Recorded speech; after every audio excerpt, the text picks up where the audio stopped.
दरवाजे के बाहर आके एम्बुलेंस रुकी, कुछ लोग उसमें से उतरे, डोरबेल बजनी स्टार्ट हुई और ये डोरबेल ऊपर कमरे में ऋषि को सुनाई दे रही थी।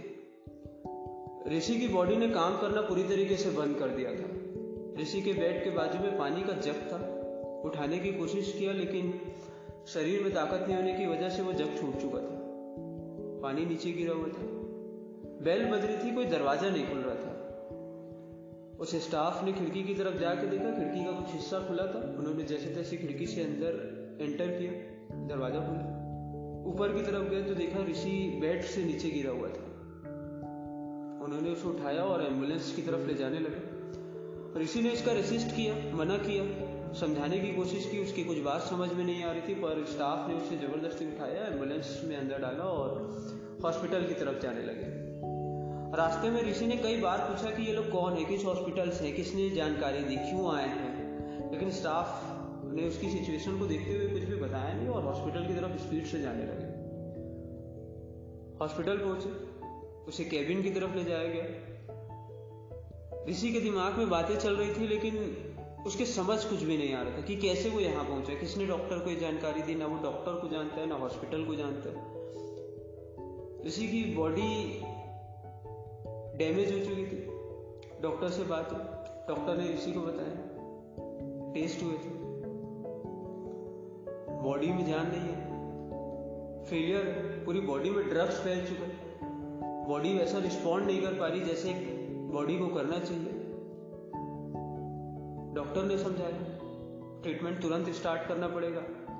ऋषि ने भी अपनी बात समझाने की कोशिश की कि ना ही उसके पास पैसे और ना ही वो खुद से इस हॉस्पिटल की तरफ आया, तो किसने और कैसे। डॉक्टर ने ज्यादा समय खराब ना करते हुए उसे सलाह दी खुद को तैयार करे इस ट्रीटमेंट के लिए, अपने आप को रेडी करे, थोड़ी देर में सर्जरी की जाएगी। कुछ बातें ऋषि की समझ में आ रही थी और कुछ बातें नहीं। थिएटर की तरफ ले जाया गया, कुछ वक्त बीता, सर्जरी सक्सेसफुल हुई। कुछ घंटे बीते, उसे उसकी केबिन में ले जाया गया। केबिन में ऋषि सो रहा था। स्थिति पहले से थोड़ी सी नॉर्मल थी, बॉडी ने कुछ रिस्पॉन्स करना शुरू किया था, बॉडी में कुछ ब्लड पहुंचा था और दिमाग की कुछ नसें खुल चुकी थी। रात का वक्त था, सो रहा था। तभी उसकी केबिन के बाहर किसी ने नॉक किया। जब नॉक करने के लिए किसी ने पहली बार दरवाजे को टच किया तो ऋषि की धड़कन तेज हो गई। नॉक बढ़ता गया, इसकी धड़कन तेज हो रही थी। बहुत ही लड़खड़ाते और धीमी आवाज में इसने जानकारी दी दरवाजा खुला है और अंदर आ जाए। जैसे ही दरवाजा खुला और पहला पैर अंदर आया, ऋषि की आंख भर चुकी थी। जो दरवाजे से अंदर आया वो ऋषि का दोस्त था, धैर्य। ऋषि की हालत देख के काफी देर वो खुद भी शॉक था। दोनों एक दूसरे को काफी देर से देख रहे थे लेकिन कुछ बोल नहीं रहे थे। काफी वक्त वो सिर्फ एक दूसरे को देखते रहे, मानो इशारों में ही बहुत सारी बातें हो चुकी हो। धैर्य उसके पास गया, बैठा। ऋषि कुछ बोल पाता उससे पहले धैर्य ने बोला कि कुछ भी बताने की जरूरत है नहीं। ऋषि समझ चुका था कि इस हॉस्पिटल में वो अब कैसे पहुंचा था, कैसे वो यहां आया। ऋषि ने सिर्फ एक बात पूछी कि ये सब हुआ कैसे, कैसे तुमको पता चला कि मैं यहां हूं। धैर्य ने बताया कि तुम्हारा एक लेटर पहुंचा था, जिस लेटर में लिखा हुआ था कि मैं कैसा हूं, मेरी लाइफ कैसे चल रही है। उस लेटर में तुम्हारे बारे में तो कुछ भी नहीं लिखा था, लेकिन उस लेटर को पढ़ के ये पता चल चुका था कि मेरा दोस्त बड़ी तकलीफ में है। और एक बार पता चल गया, अपने दोस्त का पता लगाना इतना भी मुश्किल नहीं था। कुछ देर बातें करते रहे। ऋषि ने अपनी चीजें बताई, कैसे वो यहाँ काम की तलाश में आया, लाइफ सेटल नहीं हो पाई, पार्टनर ने धोखा दे दिया, जॉब छूट गई, कुछ वक्त पहले उसने अपने पेरेंट्स को खो दिया। लेकिन जब वो अपनी लाइफ की डैमेज कंडीशन में था, जब वो अपने आप को बर्बाद कर रहा था, तब उसने एक आखिरी लेटर लिखा था अपने दोस्त को, वो जानता था कि उसकी आखिरी जो उम्मीद थी वो उसका दोस्त है। जिस दिन ये लेटर फाइनली उसके दोस्त के पास पहुंचेगा वो आएगा जरूर, वक्त लगेगा लेकिन आएगा जरूर। और फाइनली हुआ भी ये। दोनों ने बहुत सारी बातें की।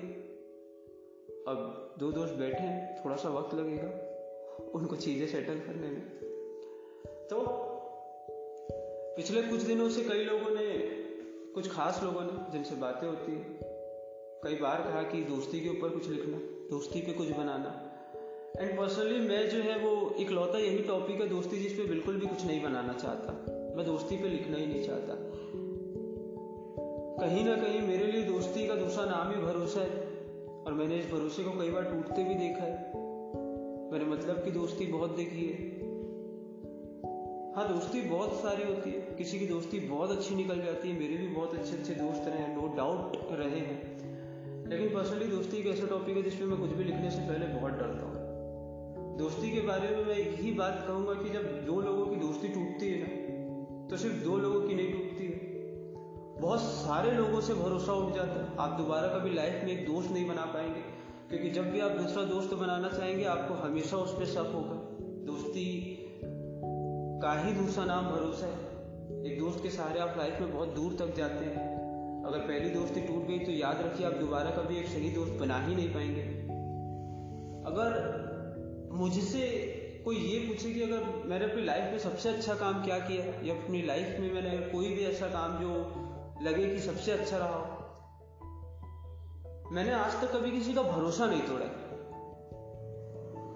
अनजाने की बात अगर साइड रखी जाए, मैंने कभी भी अपने फायदे के लिए, मैं प्राउडली बोल सकता हूँ कि मैंने कभी किसी को धोखा नहीं दिया। अपने फायदे के लिए किसी का दिल नहीं दुखाया, अपने फायदे के लिए कभी किसी का इस्तेमाल नहीं किया है मैंने।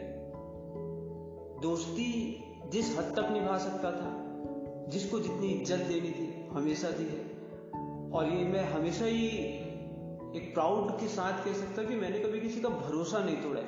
हाँ, कोशिश की है लोगों की मदद करने की, लोगों का साथ देने की, अपनी दोस्ती निभाने की, लेकिन अपने फायदे के लिए कभी भी किसी की दोस्ती का इस्तेमाल नहीं किया है मैंने।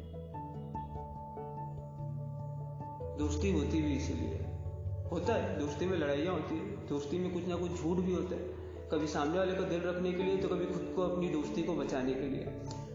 लेकिन झूठ में, धोखे में, भरोसा तोड़ने में बहुत सारा फर्क होता है। हमेशा एक याद रखिएगा कि जब आप किसी का भरोसा तोड़ते हैं ना, वो दोबारा लाइफ में कभी किसी पे भरोसा नहीं कर पाएगा।